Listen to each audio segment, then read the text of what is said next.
champions. Vous atteindrez les plus hauts sommets.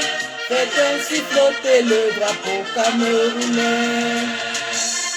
Allez, allez, allez les lions. Bravo, soyez toujours champions. Vous atteindrez les plus hauts sommets. Faites ainsi flotter le drapeau camerounais. Allez, soyez les lions. Devant qui vous sépare à se laissez devant à l'ennemi le plus au nord. Vous ne serez pas seuls. L'histoire est une sociale.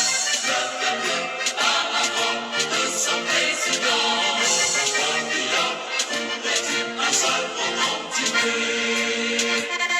Allez, allez, allez les lions. Bravo, soyez toujours champions. Ça tiendra les plus hauts sommets. Faites ainsi flotter le drapeau camerounais. Allez, allez, allez les lions. Bravo, soyez toujours champions.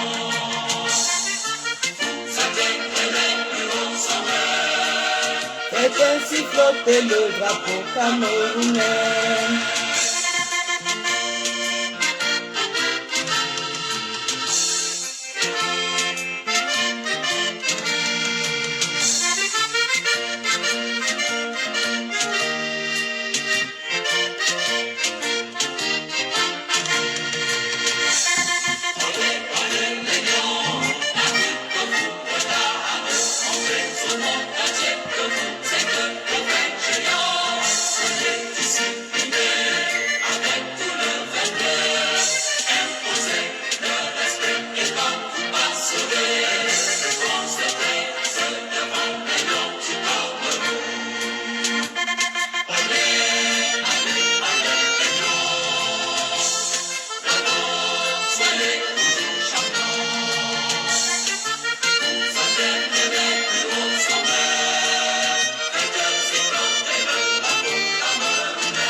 Bravo, bonjour, bonjour les gars, bonjour les filles. Bienvenue dans ce Facebook Live où nous allons passer au crible la performance de l'équipe Fanion de notre pays ce jour face au Panama. Bonjour Raphaël Ndialo Kameni, Alternance MK Cameroun, bonjour Minej Yediou, bonjour, connectez-vous, partageons vite fait et puis nous allons commencer. Beaucoup me demandent si je n'ai pas le maillot, le nouveau maillot One All Sport. À cette question, je répondrai que personnellement, je ne porterai pas le maillot One All Sport. Je ne porterai non plus le maillot Coq Sportif. J'ai mon maillot Puma, qui est bien sûr l'équipementier qui a accompagné les Lions indomptables du Cameroun pendant de très longues années. Et ce maillot, pour moi, il est spécial parce qu'il a la mention le jour dit. Pourquoi est-ce que je porte le maillot qui a la mention le jour dit? C'est simplement parce que lorsque nous préparions la Coupe d'Afrique 2019, il nous avait été promis par M. Biya que le Cameroun sera prêt le jour dit. Malheureusement, le jour dit, la CAN a glissé, il y a eu glissement de la CAN, et nos compatriotes, nos camarades de lutte qui avaient osé demander des réponses quant à la gestion des 3 000 milliards de la CAN 2019 ont été jetés en prison, et lorsqu'ils étaient présentés au tribunal, ils ont arboré ces maillots le jour dit. Et derrière mon maillot, sur le dossard, c'est X. Pourquoi le dossard X? Et ça, c'est un rappel mémoire. Le dossard X, je le porte, je l'arbore. Simplement parce que, suite au réarrangement des ambassades, le gouvernement du Cameroun avait, par la voix de M. René Sadi, avait porté plainte contre les Camerounais de la diaspora et il avait décidé de porter plainte contre X. Et nous avons dit à M. René Sadi, Monsieur René Sadi, vous n'avez pas besoin de chercher les gens qui ont réarrangé les ambassades. C'était nous. Moi, je suis X. Et tous mes compagnons de lutte sont les X. Vous avez nos noms, vous nous voyez tous les jours dans Facebook, dans les réseaux sociaux. Alors pourquoi porter plainte contre X alors que nous nous sommes identifiés? Donc, je suis X. Voilà mon dossard. Mon dossard, c'est le dossard X. C'est de ça qu'il est question. Donc, bonjour les gars, bonjour les filles. J'ai décidé d'accompagner de façon technique, l'équipe nationale du Cameroun à cette compétition qui est la compétition phare en ce qui concerne le sport de football. Dans chaque pays, chaque joueur, chaque footballeur, chaque entraîneur, chaque pratiquant et supporter de football ne rêve que de la Coupe du Monde. C'est une compétition qui n'arrive que chaque 4 années et elle est spéciale pour nous les Africains parce que chez nous, le nombre de pays participants est assez limité. Oui, nous avons bataillé très rudement pour que le nombre de pays africains qui participent à la Coupe du Monde accroisse au fil des années. Vous vous rappelez très bien qu'il a fallu que le Cameroun atteigne le quart de finale en 1990 pour que la FIFA revoie à la hausse. Et ça, c'était à la suite d'une longue bataille menée, bien sûr, de front par notre goléador Roger Mila et bien d'autres, pour que l'Afrique obtienne 2 places de plus à la Coupe du Monde. Donc aujourd'hui, nous avons, en tant qu'Africains, nous sommes honorés par ces équipes-là qui vont participer à la Coupe du Monde. Bonjour ici à ma sœur ivoirienne Balou. La Côte d'Ivoire n'a pas été qualifiée, mais c'est un pays qui, on le sait, a représenté très bien l'Afrique dans cette compétition. Bonsoir Malione. Et nous savons que Didier Drogba, bien sûr, sera consultant dans les chaînes de télévision ivoiriennes et aidera à l'analyse, la compréhension et la digestion des matchs au fur et à mesure qu'ils vont se dérouler dans la Coupe du Monde. Donc aujourd'hui, j'ai décidé comme ça d'accompagner de façon technique l'équipe de football national à mon petit niveau bien sûr. Aujourd'hui, nous allons passer à une analyse, une étude du match qui a été livré ce jour par nos lions indomptables. Et à la suite des programmes, donc ce week-end, demain, je commencerai déjà par présenter une fiche technique pour les joueurs sélectionnés. Donc demain, je sélectionnerai peut-être 2 ou 3 joueurs et nous allons présenter une fiche technique de ces joueurs-là. Qu'est-ce qu'une fiche technique d'un footballeur? La fiche technique d'un footballeur consiste en plusieurs choses. Nous avons sa bio, c'est-à-dire sa biographie. Nous aurons l'âge du footballeur, sa date de naissance, son lieu de naissance, le lieu où il a grandi. Et ensuite, nous aurons sa fiche technique. Donc, la présentation technique d'un joueur consiste en 2 choses. Nous avons la bio. La bio, c'est la biographie. Et ensuite, nous aurons la fiche technique. La fiche technique, c'est quoi?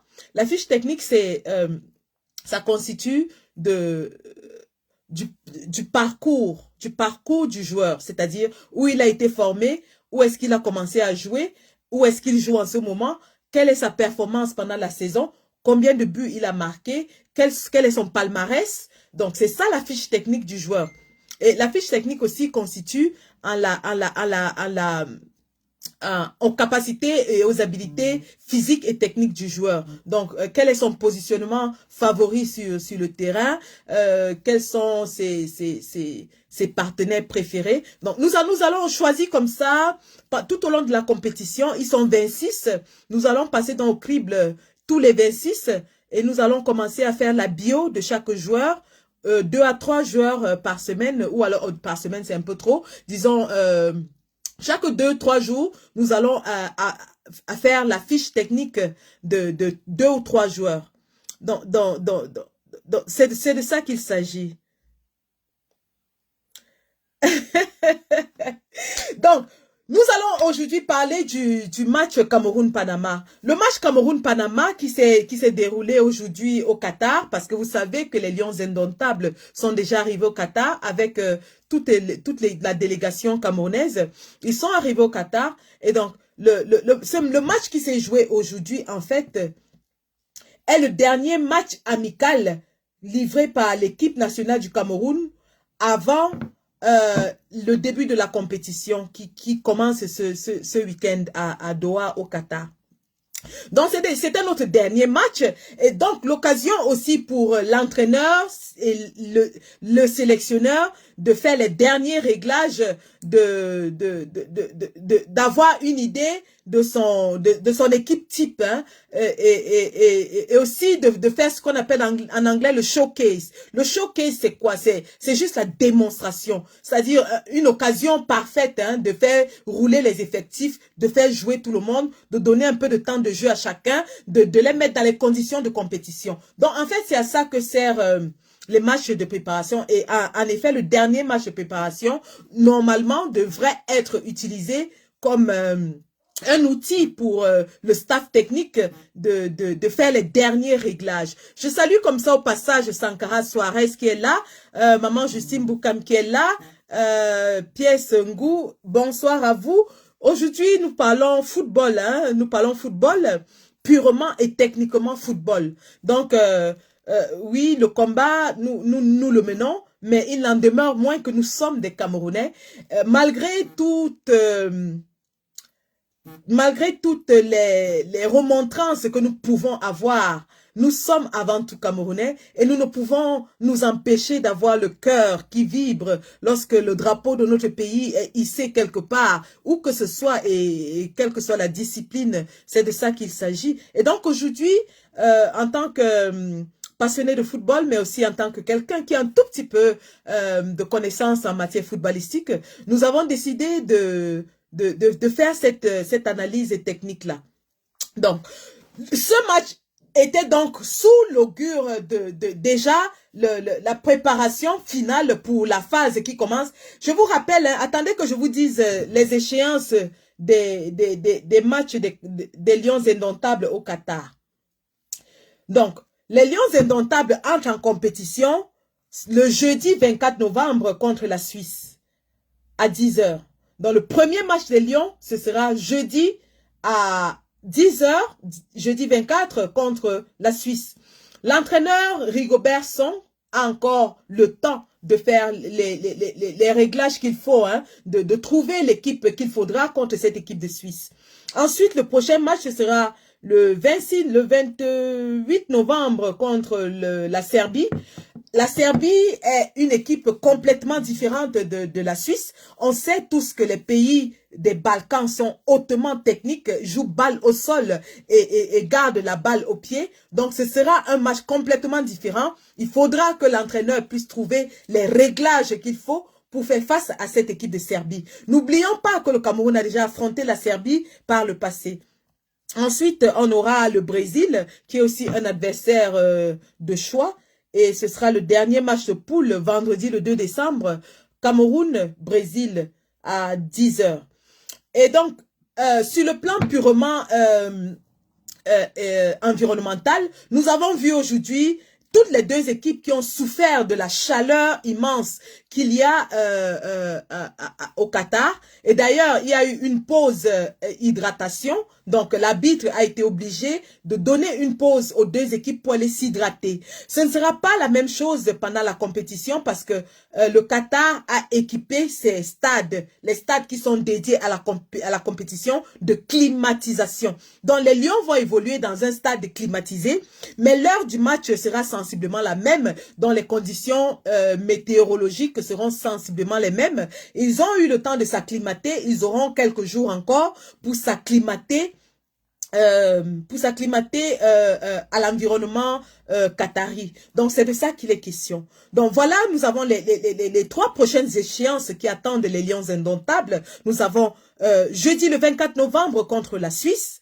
Ensuite, nous avons lundi le 28 novembre contre la Serbie. Et enfin, vendredi le 2 décembre contre le Brésil. Donc, voilà les échéances. Maintenant, avant que nous ne commencions la compétition, nous avons eu l'opportunité de voir nos Lions indomptables livrer des matchs amicaux. Le dernier en date était avant celui d'aujourd'hui, bien sûr, contre la Jamaïque. Et nous avons déploré l'absence de certains hauts cadres de l'équipe qui n'avaient pas été libérés par leur club. Aujourd'hui, nous avons eu l'opportunité de voir presque tout l'effectif entrer en jeu, bien sûr, la majorité de l'effectif entrer en jeu, et ça nous a donné à peu près une petite idée du niveau de l'équipe et de ce que l'équipe doit faire afin d'être à la hauteur de ses adversaires à venir. Donc, nous allons entrer très vite dans l'analyse de ce match qui a eu lieu ce matin à Doha, au Qatar. Donc, pour ce match contre le Panama, le sélectionneur Rigobert Song a choisi le 11 entrant, constitué de André Onana dans les buts. André Onana qui, bien sûr, on le sait, sera le gardien titulaire de l'équipe nationale du Cameroun. Ensuite, en défense centrale, on avait Nicolas Nkoulou, bien sûr, qui était le patron de la défense, avec beaucoup d'expérience. Le seul joueur plus capé que Nicolas Nkoulou sur le terrain aujourd'hui, c'était bel et bien le capitaine Aboubakar Vincent.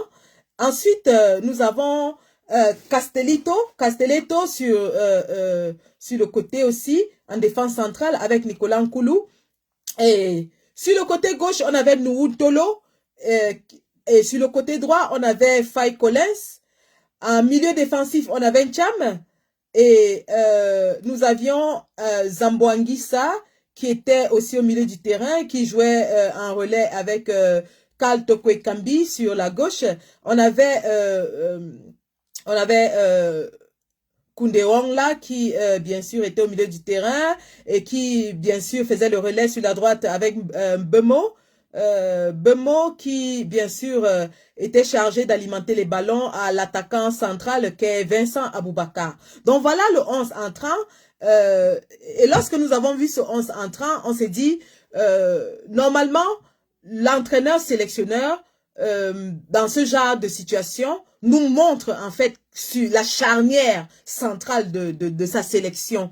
Donc, on peut, sans très grand risque de se tromper, dire que l'équipe que nous avons vu commencer le match aujourd'hui sera à 80% l'équipe qui sera l'équipe type de la Coupe du Monde, à quelques réglages près. Et je pense que le match d'aujourd'hui a été l'occasion pour le sélectionneur Rigobert Song et l'entraîneur technique d'évaluer à peu près le niveau de compétition de chacun et de pouvoir ajuster avant le premier match. Donc, voilà le 11 qui a commencé et pour la plupart des 45 premières minutes, il a été maintenu pour les premières 45 minutes. Alors, les premières 45 minutes des Lions indomptables ont été assez bonnes, je dirais, assez bonnes en termes de possession du ballon. La possession du ballon était très bonne. Les Lions indomptables ont dominé l'adversaire. Ils ont joué beaucoup plus dans le camp adverse.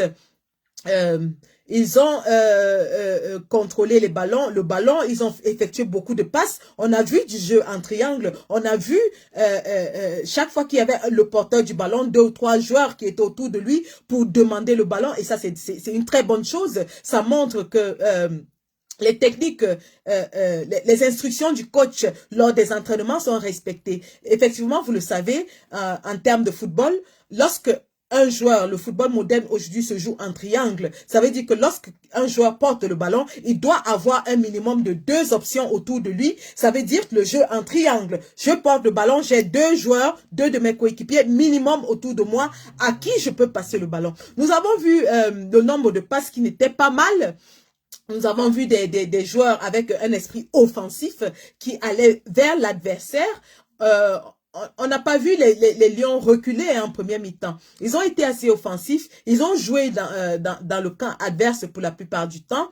En termes d'occasion, malheureusement, en termes d'occasion de but, nous avons eu, en première mi-temps, nous avons eu 2 occasions nettes de but qui malheureusement n'ont pas été concrétisées.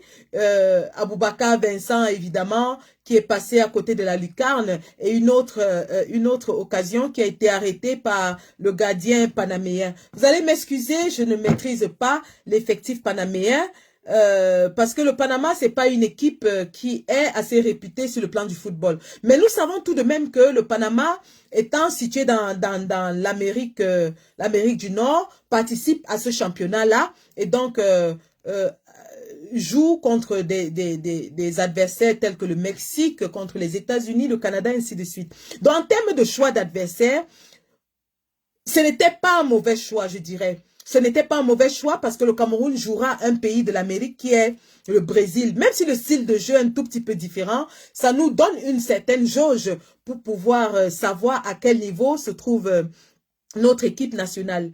Et c'est aussi à ça que servent les matchs de préparation, c'est-à-dire ils servent de jauge. Je vais vous prendre un exemple. Lorsque la Suisse joue ses matchs de préparation, elle choisit le Ghana comme adversaire. Un de ses adversaires, le dernier en date, était le Ghana. Et la Suisse a évidemment perdu face au Ghana.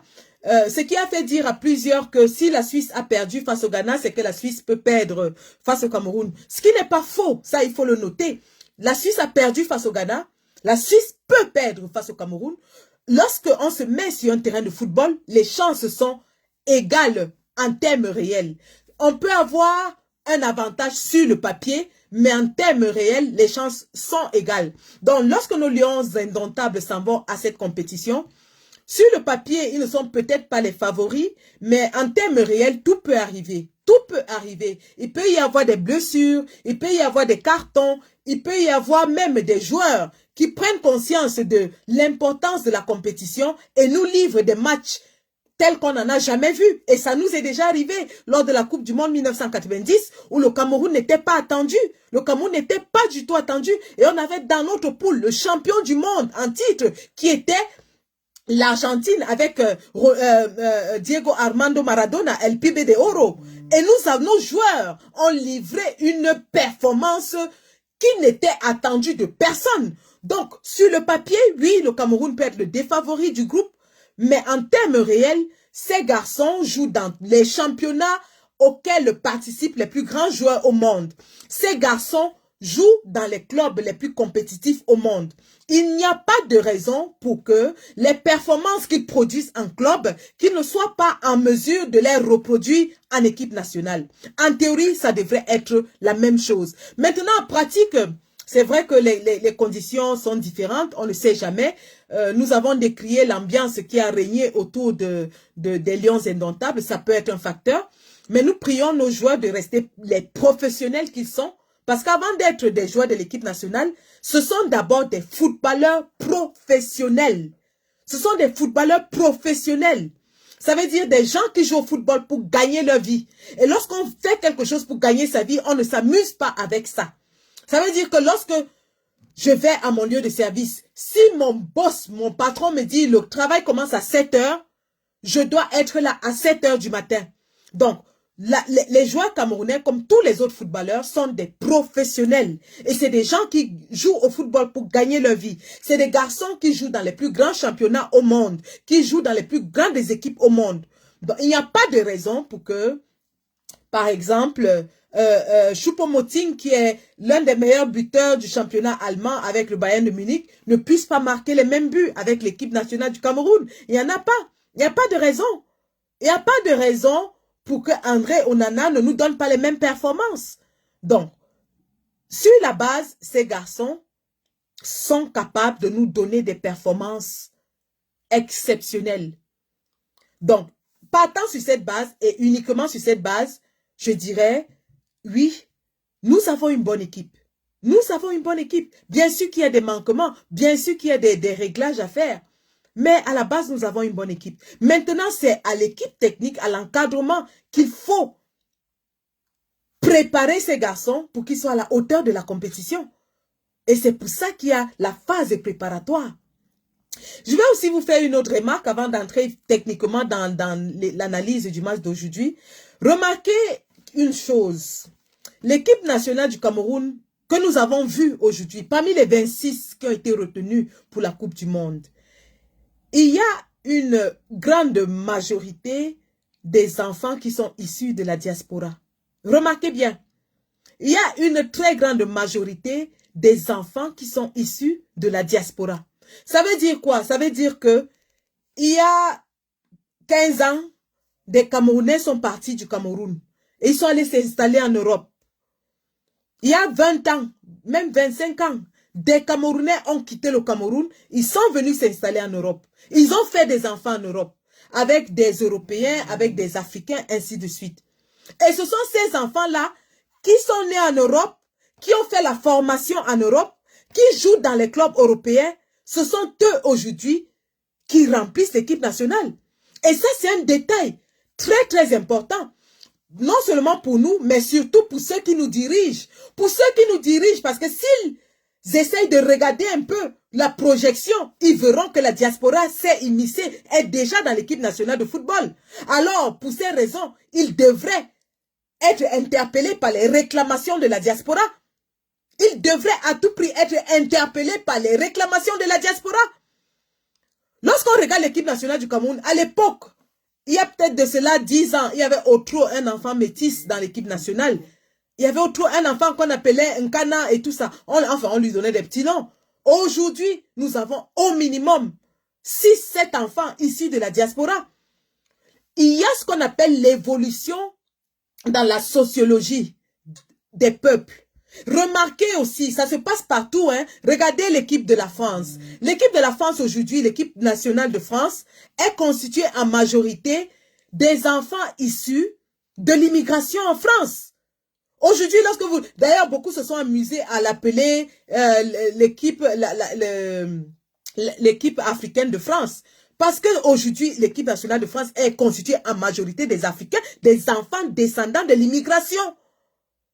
C'est ce qu'on appelle l'évolution sociologique. Et il faut que chaque gouvernement se prépare à cela. C'est des changements qu'on doit prévoir. Donc aujourd'hui, l'équipe nationale du Cameroun, comme beaucoup d'équipes nationales, d'ailleurs, vous avez vu l'équipe du Nigeria, qui a aussi beaucoup d'enfants issus de la diaspora nigériane, je parle du Sénégal, ainsi de suite. L'équipe sénégalaise aussi, hein, la majorité des joueurs sénégalais sont des joueurs qui sont nés et ont grandi, ont été formés en France. Donc, il faut tenir compte de cela. Il faut tenir compte de cela. Ceux qui nous gouvernent et qui adoptent des lois stupides telles que l'interdiction de la double nationalité doivent penser à cela. Aujourd'hui, nous avons des enfants issus de la diaspora qui viennent jouer au football pour notre pays, pour notre chère patrie. Et si vous savez le challenge que cela représente pour ces enfants, vous savez le challenge que cela représente pour ces enfants. Un enfant qui est né en France, qui a grandi en France, qui dans sa tête est français, qui n'a vécu que pour la France. Aujourd'hui, parce qu'il aime ses parents, peut-être parce qu'il a cette fibre sentimentale, porte le maillot du Cameroun. Nous devons apprécier le sacrifice, parce que c'est un sacrifice que font ces enfants. C'est un sacrifice. N'importe qui voudrait jouer pour la France, pour l'Angleterre, pour... regardez aujourd'hui Brian Mbeumo. Brian Mbeumo aurait bien pu jouer pour l'Angleterre. Il aurait bien pu jouer. Il a le talent pour jouer pour l'Angleterre. Mais lorsqu'il choisit le Cameroun, c'est un choix du cœur. C'est un choix du sentiment. Ce n'est pas un choix de la raison. Kylian Mbappé a refusé de jouer pour le Cameroun. Il ne veut même pas nous entendre. Il est français dans sa tête. Il est né, grandi en France, culture française et tout. Il ne nous connaît pas. Il ne nous connaît pas. Donc, c'est un élément que nous devons apprécier lorsqu'on parle des Lions indomptables. Et nous devons vraiment encourager ces enfants-là qui ont choisi leur nation du cœur et non leur nation de la raison. Parce que la raison voudrait qu'ils choisissent les pays européens. Mais ils ont choisi de jouer pour leur pays du cœur. Et je pense, ma pensée va aussi aujourd'hui à leurs parents. Et c'est d'ailleurs pour ça, c'est d'ailleurs la seule raison pour laquelle je supporte aujourd'hui les Lions indomptables. Parce que lorsque j'ai vu cette équipe jouer aujourd'hui, je me suis dit, le parent de Brian Benford, le parent de Castelletto, le parent de c'est un Camerounais comme moi, ou une Camerounaise comme moi, le parent de Choupo-Moting, c'est un Camerounais ou une Camerounaise comme moi qui a eu le mal de son pays, qui a eu le mal de son pays et qui a quitté son pays, qui est venu s'installer dans un autre pays, a accouché un enfant, mais a inculqué l'amour de son pays à cet enfant. Donc ma pensée va aujourd'hui aux parents de tous nos lions indomptables qui sont issus dans notre pays. Vraiment, ma pensée va aujourd'hui aux parents des lions indomptables qui sont nés en Europe, mais qui ont choisi de porter le maillot du Cameroun, le maillot ndolais, le maillot vert ndolais, qui ont choisi de mettre le ndolais sur eux. Donc, ceci étant dit, et je vous invite aussi, à tous ceux qui sont connectés, je vous invite à prendre la parole, à nous donner votre avis sur la question. Bonjour, Brice Hélène Difo. Brice Hélène Difo, c'est mon fils, le communal des jeunes de Kekem, MRC des jeunes de Kekem, qui a fait la prison pour avoir simplement dit que Paul Biya a volé l'argent de la CAN. Voilà ces jeunes. Simplement pour avoir dit que le gouvernement a volé l'argent de la CAN, on l'a mis en prison. Pourtant, c'est une vérité. Je porte le maillot le jeudi. Où sont les 3 000 € de la CAN? On ne sait pas. Bon, bref. Passons donc à l'analyse du match de ce jour. Cameroun-Panama. Donc, dernier match préparatoire avant le début de la compétition. Les Lions indomptables sont gonflés à bloc. L'entraîneur Rigobert Song a fait sa sélection. Je vous ai dit le 11 entrant du Cameroun, constitué de André Onana au goal, Nicolas Nkoulou et Castelletto dans la charnière centrale, Nouhun Tolo à gauche, Spike Collins à droite, Toko Ekambi et Mbemo qui alimentait l'attaque avec Vincent Boubacar, le capitaine à l'attaque. Et nous avions Thiam qui était au milieu. Zamboanguissa et bien sûr était aussi au milieu. Donc, le match commence, les Lions jouent 45 minutes de bon football, 45 minutes où ils ont développé leur rouage, où ils ont pratiqué ce qu'ils ont appris lors des entraînements, à savoir passer le ballon, conserver le ballon, contrer l'adversaire, repousser l'adversaire. Ils l'ont très bien fait pendant les premières 45 minutes. Ils ont conservé le ballon à 55%. Ils ont fait des passes. Nous avons eu 2 occasions pendant la première mi-temps. Les 2 occasions de tirs cadrés, 2 tirs cadrés qui malheureusement n'ont pas abouti. Vincent Boubacar qui a raté une très belle occasion qui lui a été servie par Mbemo. Et ensuite, l'autre tir au but a été attrapé par le gardien du Panama. Alors, à la deuxième mi-temps, il faut faire tourner les effectifs et il faut changer afin de rendre cette attaque plus dynamique. L'entraîneur fait donc rentrer Eric Choupo-Moting en remplacement de Vincent Boubacar. Et nous avons aussi vu le petit Ongla qui est entré, Koundé Ongla. Nous avons vu par contre, Faye Collins a joué les 90 minutes. Ça, il faut bien le noter. Faye Collins a joué les 90 minutes. C'est l'un des joueurs les plus solides de cette équipe qui a su garder le côté pendant 90 minutes. Nous avons aussi vu une équipe qui a été mise en difficulté par, bien sûr, le soleil. On a vu le gardien André Onana qui, à un moment donné, était obligé d'aborder une casquette pour se protéger du soleil. Nous avons donc vu la rotation qui a été faite en deuxième mi-temps. Et l'entrée d'Eric Choupo-Moting directement a changé les choses avec son style percutant, son physique. Il a pu impacter la défense panaméenne et il a marqué dès la première minute de la deuxième mi-temps. Donc, but d'Eric Choupo-Moting sur une action, ça il faut bien le dire, le but d'Eric Choupo-Moting intervient sur une action de récupération de balle de André Zamboanguissa. Ça il faut bien le noter. Le but d'Eric Choupo-Moting intervient sur une récupération de balle et une action de Zamboanguissa. Nous avons bien vu que Zamboanguissa, jusqu'à présent, n'arrive pas à trouver sa marque dans cette équipe.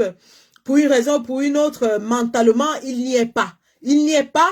Et on va pas polémiquer sur tout ce qui se passe. Nous savons tous ce qui se passe et c'est quand même assez dommage qu'avec le potentiel que nous avons, avec ces joueurs compétitifs que nous avons, Zamboanguissa qui du côté de Naples a eu une saison parfaite, une saison sans faute, qu'il soit en ce moment assez décontenancé par toute la polémique autour de son nom. Nous n'allons pas revenir là-dessus, bien sûr. Il s'agit de cette affirmation mensongère sur une chaîne de télévision qu'il a accusé d'avoir bagarré avec son coéquipier. Ce qui est quand même assez grave pour la réputation d'un footballeur professionnel et que ceci ne soit pas démenti par un cadre et un responsable de l'équipe nationale. Donc nous imaginons à peu près la colère dans laquelle ce jeune garçon peut être, mais nous allons le prier de rester professionnel et de penser à la Coupe du Monde qui est en fait une vitrine pour vendre son talent, une vitrine pour se vendre. Donc nous sommes sûrs que lorsque la compétition va commencer, nous allons voir un Zamboanguissa qui sera complètement différent. Donc, en tout cas, en ce qui concerne le milieu de terrain aujourd'hui, il n'était pas à son top, disons-le ainsi. Karl Toko Ekambi a été presque transparent, on l'a presque pas vu pendant tout le match. Il a été vraiment transparent. Nous avons par contre remarqué un garçon appelé Bryan Mbeumo. Bryan Mbeumo sur la droite et a été exceptionnel. Bryan Mbeumo sur la droite a été exceptionnel. Il partait derrière récupérer les ballons, il les remontait, il faisait des centres dans la surface de réparation. Il a pris un coup franc et un corner qui étaient assez précis. Donc, côté technique et côté performance, Bryan Mbeumo était vraiment l'une des révélations de ce match. Et nous lui disons kudos, nous l'encourageons à continuer. Mais surtout, il y a eu un moment d'hésitation en deuxième mi-temps où Bryan Mbeumo avait le ballon dans la surface de réparation. Il avait l'opportunité de tirer, mais il a décidé de faire une passe.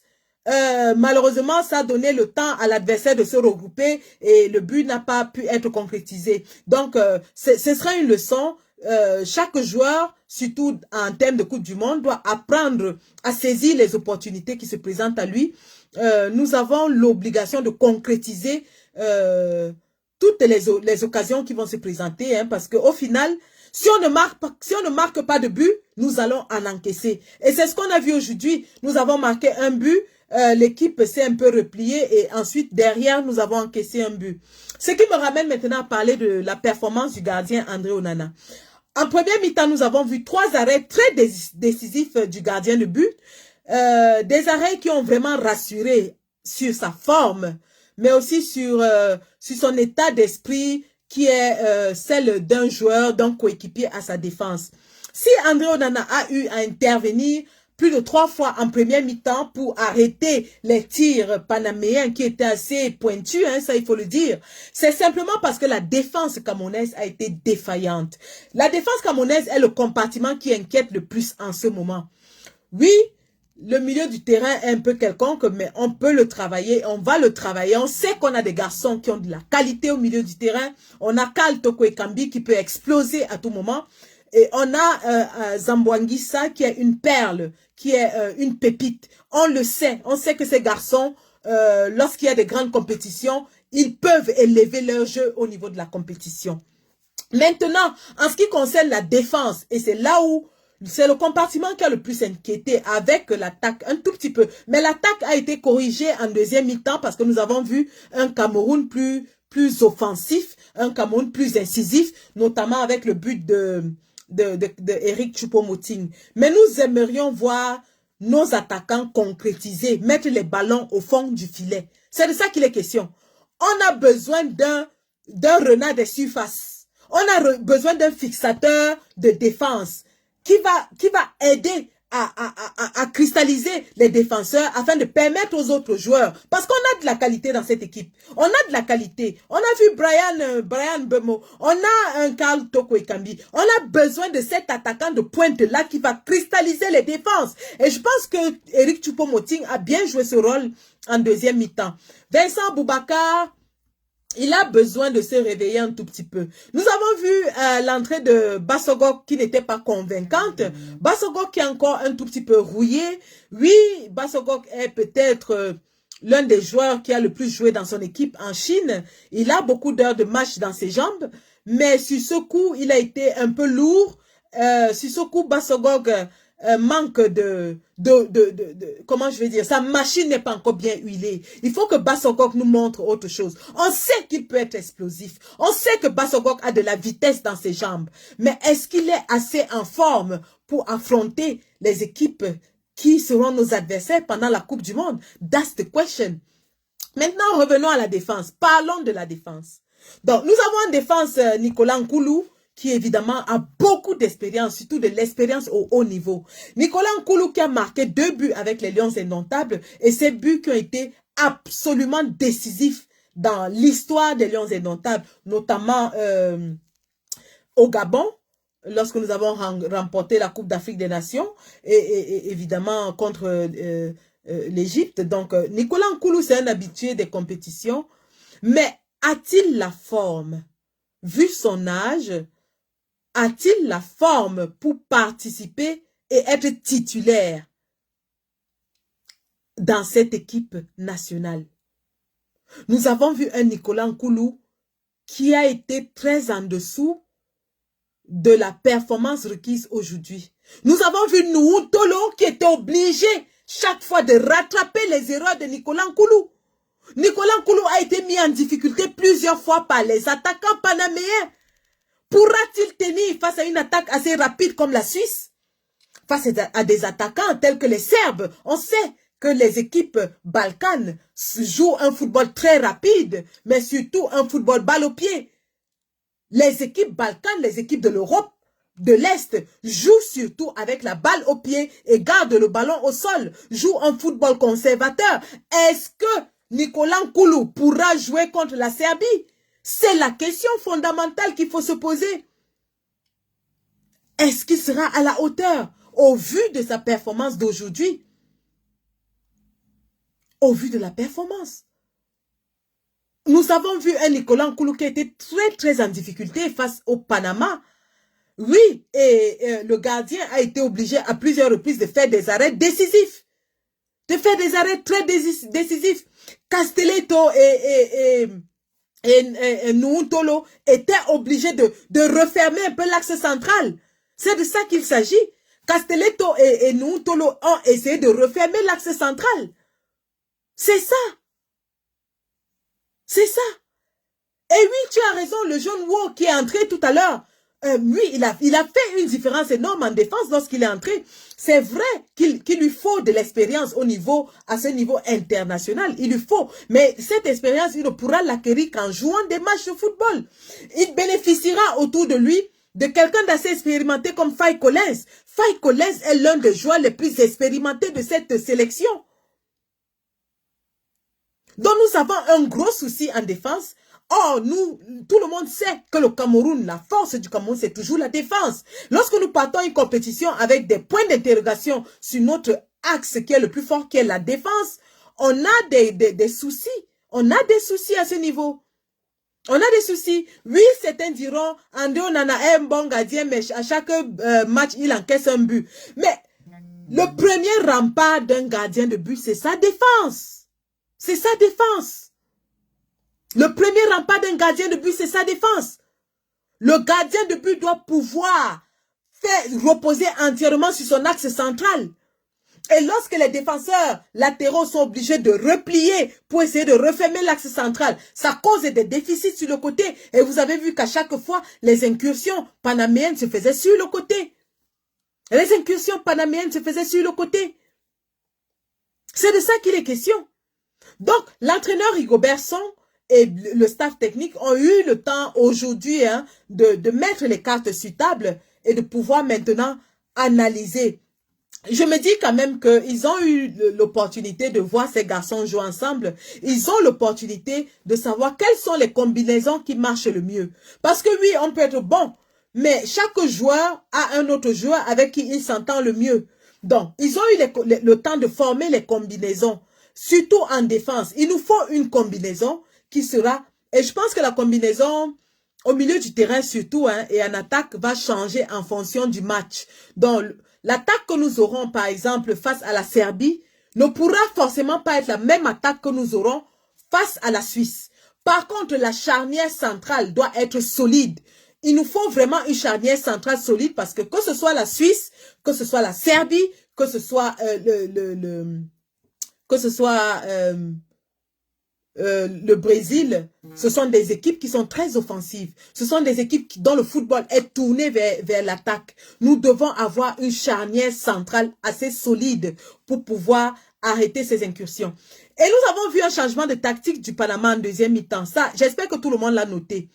En deuxième mi-temps, le Panama a miser sur la densité au milieu du terrain. Ça veut dire quoi? Ça veut dire qu'ils ont mis beaucoup plus de joueurs au milieu du terrain pour essayer de réduire les espaces et ainsi couper l'alimentation des ballons à l'attaque camerounaise. Ça a marché. Nous avons vu l'équipe camerounaise un peu en difficulté en deuxième mi-temps lorsque le Panama réduisait les espaces. Il y avait beaucoup plus de joueurs panaméens qui étaient à la récupération du ballon et à un moment donné, ça a désemparé un peu l'équipe nationale du Cameroun.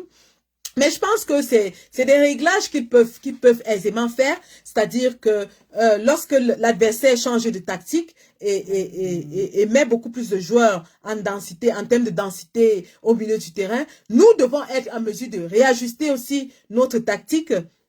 Et nous avons vu nos milieux de terrain en difficulté dans cette deuxième mi-temps. Donc, je pense qu'en gros, la performance des Lions Indomptables n'était pas mauvaise, surtout sur le plan technique, hein, ça il faut le dire. Sur le plan technique, nous avons eu une bonne base aujourd'hui. La performance des Lions n'était pas mauvaise. Cependant, sur le plan tactique, je pense que l'entraîneur a beaucoup de réglages à faire. L'entraîneur a encore beaucoup de réglages à faire sur le plan tactique et sur le choix aussi des joueurs. Je pense qu'il y a encore un gros travail à faire pour trouver la combinaison qui va marcher pour cette équipe. Et donc, comme il était attendu, nous avons vu l'un des joueurs les plus capés de cette équipe, Nicolas Nkoulou, qui n'a pas vraiment, qui nous a laissé un peu sur notre faim.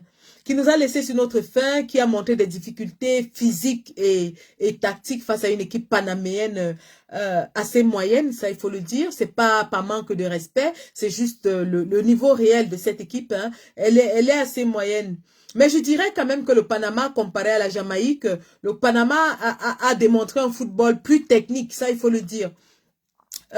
Donc, en gros, basé sur ces faits, la performance des Lions Indomptables aujourd'hui, elle peut être améliorée. Elle doit même être améliorée. La balle est dans le camp du staff technique, de l'entraîneur et de ses adjoints afin de trouver la combinaison qui va marcher pour nous à cette Coupe du Monde. Une fois que ceci est dit, nous disons, les Lions Indomptables, en tant que joueurs, en tant qu'êtres humains, nous les adorons, nous les aimons. Pourquoi nous les aimons? Parce que c'est des garçons qui... pour ceux qui ont joué des compétitions, ceux qui ont participé, qui ont défendu quelque chose dans leur vie, ils savent que laisser tout ce qu'on a, c'est-à-dire famille, enfants, amis, loisirs, et aller défendre sa nation, c'est quelque chose d'assez exceptionnel. Oui, parce qu'il y a des joueurs qui refusent la sélection nationale. Hein. Il y en a, ils sont assez riches en club pour décider de ne même pas jouer en sélection nationale. Il y a des joueurs qui le font. Il y a aussi des joueurs qui choisissent de jouer pour d'autres pays, comme on l'a dit. Donc, lorsqu'un joueur, quel qu'il soit, choisit d'arborer les couleurs nationales, nous lui sommes reconnaissants. Maintenant, une fois que ceci est dit, c'est une lourde responsabilité. Parce qu'il y a beaucoup de joueurs, de jeunes joueurs qui veulent porter ce maillot. Donc, si vous êtes choisi pour porter ce maillot, vous le portez avec beaucoup de responsabilité. Vous le portez avec l'obligation du résultat. C'est de ça qu'il s'agit, les gars. Lorsque vous descendez dans cette arène, vous êtes des gladiateurs. Vous êtes des gladiateurs et vous avez 30 millions de Camerounais qui vous regardent et qui espèrent en vous. Vous avez l'obligation du résultat. Vous avez l'obligation. Parce que quand vous jouez là, On a déjà oublié que Eneo coupe le courant. Hein. Nous, Eneo là, on ne regarde plus Eneo. On a déjà oublié que Paul Biya est en train de faire le gré à gré. Non, non, non, non. On s'arrête le temps de votre compétition. On a déjà oublié qu'on n'a pas d'eau à boire. On a déjà oublié qu'on n'a pas de salaire. On a oublié que les hôpitaux au Cameroun demandent 50 000 francs pour se soigner. On a déjà oublié tous nos problèmes parce que vous jouez. Donc, vous avez 30 millions de Camerounais qui ont les yeux braqués sur vous. Et c'est une responsabilité énorme. C'est une responsabilité énorme. Vous êtes jeune. Et c'est vrai que beaucoup ne réalisent pas la responsabilité qui pèse sur leurs épaules. Mais vous avez l'obligation du résultat. C'est comme ça, malheureusement. Malheureusement, c'est ainsi. Et donc, pour ces raisons, malgré toutes les fibres de mon corps, malgré toutes les fibres de mon corps, qui voudrait, la raison voudrait que vous rentriez au premier tour, que vous rentriez à la maison et qu'on résolve nos problèmes. Franchement, la raison le voudrait. Mais le cœur a sa raison que la raison ne connaît pas. Le cœur a sa raison que la raison ne connaît pas. Autant vous vous battez sur ce terrain pour que vous rentriez avec le nom du Cameroun ici, autant nous, les lions indomptables du combat, on se bat pour que l'avenir de notre pays soit meilleur. Parce que lorsque nous descendons sur le terrain de bataille, nous sommes des gladiateurs. Personne ne nous a mandatés, personne ne nous paye. Mais nous avons ce sentiment-là lorsque nous descendons sur le terrain de bataille. On sait qu'on se bat pour l'avenir de 30 millions de Camerounais. On sait qu'on se bat pour que les choses changent pour 30 millions de Camerounais. C'est une lourde responsabilité que nous avons tous choisi. Et chacun assume sa part de responsabilité à son niveau. Et c'est pour ça qu'aujourd'hui, chers enfants, vous êtes tous des gamins. Chers lions indomptables, vous êtes des gamins. Vous êtes des gamins. Les plus âgés parmi vous sont dans la trentaine. Mais vous êtes tous des enfants. Vous êtes nos enfants. Eu égard de toute la politique autour de vous, parce que la politique ne dépend pas de vous. C'est ceux qui sont autour de vous qui font la politique. Eu égard de tout ce que ceux qui vous entourent font.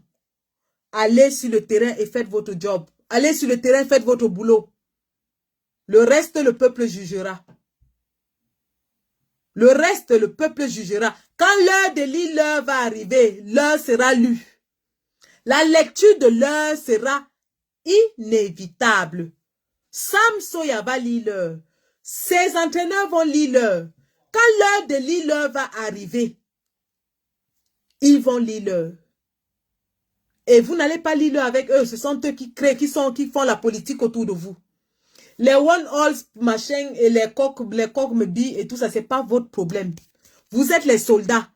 On vous donne l'arme et vous allez vous battre avec cette arme. Quelle que soit l'arme que votre patron vous donne, vous allez seulement vous battre avec cette arme. Ça veut dire que si votre patron décide que c'est one all me billes, vous vous battez avec one all me billes. S'il décide que c'est coq me billes, vous vous battez avec coq me billes.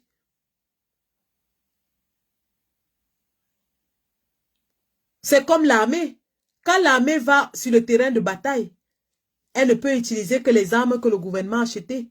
Si le gouvernement va acheter les armes de 5e main en Serbie ou en Ukraine, c'est ça que l'armée va utiliser. L'armée ne peut pas aller acheter ses armes elle-même. Elle utilise les armes que les généraux et les grands d'en haut là leur donnent. Dans les histoires de One Corps Mebi et les One Sport Mebi et les corps machin, ce n'est pas votre problème.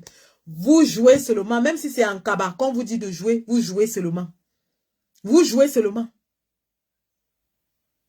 Vous jouez seulement. Et on ne peut, pour ça, vraiment, rien que pour ça, j'ai pitié de ces garçons. Mon cœur me fait mal quand je pense à ces enfants issus de la diaspora qui ont choisi de jouer pour le Cameroun sans connaître les problèmes du Cameroun. Ils y vont avec le cœur. Et pour eux, rien que pour ces enfants, franchement pour ces enfants, I'll be rooting for Cameroun, pour ces petits enfants-là. Mais en tout cas, nous savons, nous qui observons, on sait que quand l'heure de Lille va arriver, c'est Sam Soya qui va commencer à lire l'heure. Parce que c'est lui qui crée tout ce qu'il y a autour de vous là. Et l'heure de Lille va arriver, l'heure sera lue. En temps réel, l'heure sera lue. L'heure sera lue. Les conséquences de la politique, la FECAFOOT va prendre une grosse amende de plus de 16 milliards de francs CFA. Sam Soya devra répondre de ça. Les sélections, Sam Soya devra répondre de ça. Au vu de la performance que nous avons vue aujourd'hui, il y a encore beaucoup de choses à faire. Et nous prions que ces choses soient faites afin que votre compétition se passe bien, afin que vous ne rentriez pas avec la honte. Et ça, aujourd'hui, c'est au nom des parents de la diaspora que je parle. Parce que j'ai mes 2 filles qui jouent au football aujourd'hui. Qui sait, demain, elles pourront jouer pour le Cameroun. Qui sait? Qui sait? C'est un choix du cœur, ce n'est pas un choix de la raison. Malheureusement, en faisant ce choix, ils ne savent pas là où ils vont. Ils ne savent pas la politique qu'il y a autour de leur équipe. Ça fait pitié, mais c'est comme ça. Et donc, aujourd'hui, nous sommes Camerounais et nous attendons la fin de parcours des Lions Indomptables pour parler des vraies choses. Pour le moment, nous mettons, nous secouons le drapeau blanc et on fait place au football. Mais on sait que l'heure de Lille va arriver. La performance d'aujourd'hui nous a laissé sur notre faim. La performance d'aujourd'hui nous a laissé sur notre faim. Sur le plan offensif, on a eu 3, 4 tirs cadrés, ce qui n'est pas bien. Et on a concrétisé une occasion, peut-être 4, ce qui n'est pas bon. Sur le plan offensif, il y a du travail à faire. On doit réaliser, concrétiser nos occasions si on veut gagner les matchs. Il faudra concrétiser ces occasions. Sur le milieu, au plan du milieu du terrain, Zamboanguissa et Karl Toko Ekambi, c'était très très moyen. Karl Toko Ekambi a été complètement transparent, complètement effacé du match. Zamboanguissa a fait une action qui aboutit au but. Bon, encore. En deuxième mi-temps, il a produit un jeu meilleur en deuxième mi-temps. Sur le plan défensif, c'est la catastrophe. Il faudra vraiment revoir l'axe central des Lions Indomptables. Donc, vous avez le jeune Wo qui peut jouer. Vous avez Nuuntolo qui revient. Vous avez Faye Collins. Donc, sur le plan de la défense, il faudra vraiment qu'on ait un axe solide en défense. Et pour avoir un axe solide en défense, je pense, à mon avis, humble et sincère, il y a le jeune Koundé, il y a le jeune Koundé qui a joué aujourd'hui, qui a été assez solide en défense centrale. Hein. Oui, il a été très très solide en défense centrale, ça il faut le dire. Le jeune, alors, attendez que je retrouve son... Voilà. Le jeune Koundé Malong. Koundé Malong a été très très solide en deuxième mi-temps au milieu du terrain. Moi, je pense que si notre défense n'est pas aussi performante, on doit avoir des garçons solides au niveau du milieu défensif. On doit avoir des garçons solides au niveau du milieu défensif pour former le premier écran. Si on n'a pas un milieu défensif assez fort, la défense va subir. La défense va essuyer toutes les attaques. Et vous avez des équipes très offensives comme le Brésil, la Serbie. Il faudra à tout prix fournir ce milieu du terrain afin qu'il soit solide. Donc, c'est mon analyse, c'est ma prise pour ce match d'aujourd'hui.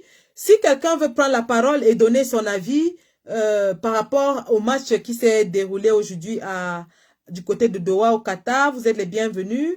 Donnez votre avis par rapport à l'équipe nationale. Non, vous avez...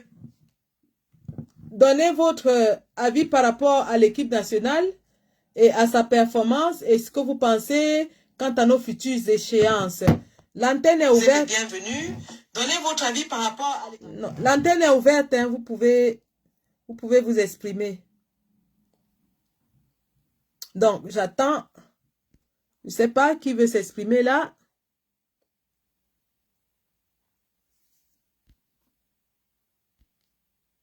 J'ai vu Marcelo de Stuttgart quelque part. Marcelo de Stuttgart. Tu veux donner ton avis? Sydney Ngobatum, 3 matchs de 90 minutes. Avec arrêt de jeu. Mais oui. Nous avons livré 3 matchs amicaux. Et sur les 3 matchs amicaux, l'entraîneur devrait déjà avoir une idée de sa charnière, hein, de son équipe principale, de son ossature, comme on dit en football. L'entraîneur devrait déjà avoir une idée de son ossature. Peut-être qu'il ne nous a pas révélé l'ossature véritable de l'équipe nationale parce qu'il préserve ses cartes. Ça peut être un choix tactique, on ne le sait pas. Peut-être l'entraîneur Rigobert Song a choisi de brouiller les cartes pour ne pas révéler sa charnière, son ossature aux adversaires, on ne le sait pas. Mais une chose est sûre, c'est qu'aujourd'hui, on n'a pas vu l'ossature véritable de l'équipe des Lions Indomptables. On ne l'a pas vu. En tout cas, moi, j'ai pas vu l'ossature. J'ai pas vu une ossature. Je ne sais pas si vous avez vu une ossature de l'équipe nationale aujourd'hui. En ce qui me concerne, j'ai pas vu. Je ne sais pas si c'est parce qu'il n'y a pas d'ossature, si c'est parce que l'entraîneur lui-même ne sait pas qui sera dans son équipe type, ou alors c'est juste pour embrouiller les adversaires. Ça peut être une tactique, ça peut être une stratégie. On ne sait pas. On sait que lors de ces matchs amicaux, les adversaires envoient souvent les espions, les émissaires guetter, voir comment ça se passe. On le sait.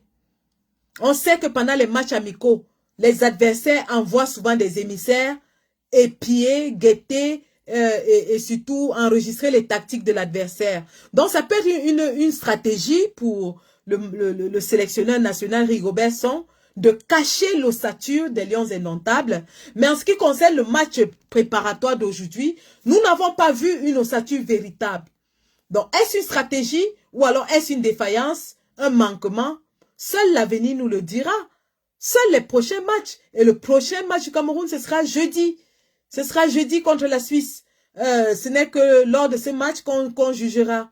Nicolas Nkoulou, malheureusement, nous a laissé sur notre faim. Ça, il faut le dire. Il a été malmené par l'attaque panaméenne aujourd'hui, rattrapé à plusieurs reprises par Nouhoun Tolo et Castelletto.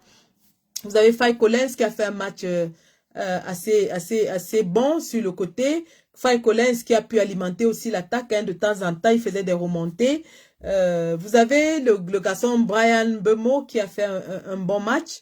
Vous avez évidemment pour un goléador, un attaquant, Eric Choupo-Moting qui a confirmé sa forme. Aboubakar Vincent, on le sait, est un attaquant prolifique, mais il ne marque pas beaucoup. Il rate beaucoup d'occasions. Donc, il a l'occasion de rectifier. En Coupe d'Afrique, il a été assez performant. Il a marqué beaucoup de buts, mais il a le temps de rectifier le tir. Maintenant, il faudra aussi que l'entraîneur voie une autre stratégie. Va-t-il jouer avec un attaquant ou deux? Ce sera à lui de voir. Parce qu'il peut choisir de jouer aussi avec 2 attaquants. Un comme fixateur de surface et un autre qui va pivoter tout autour. Donc, ce sera l'entraîneur de voir la fiche technique et la stratégie qu'il va adopter en fonction des matchs. Ce qui est sûr, c'est que au niveau de l'attaque, nous avons des joueurs qui peuvent faire la différence. Au niveau du milieu, nous avons aussi des joueurs. La défense, elle est à travailler. Mais en tout cas, nous avons des jeunes joueurs qui auront l'opportunité de nous démontrer ce dont ils sont capables. Et donc, pour ces jeunes joueurs, nous disons, allez les Lions et soyez champions. Que le ciel du Qatar vous soit favorable et que j'espère que vous avez eu assez d'entraînement, assez de moyens mis de votre côté. J'espère que vous êtes au top de votre forme physique et morale. J'espère qu'il n'y aura pas de blessures. Et j'espère aussi surtout que il y aura la cohésion d'un groupe humainement bon, comme disait l'autre. Humainement bon. J'espère qu'il y aura de cette cohésion. Donc, nous espérons tous que tout ira pour le mieux. Et demain, nous allons commencer avec les fiches techniques des joueurs.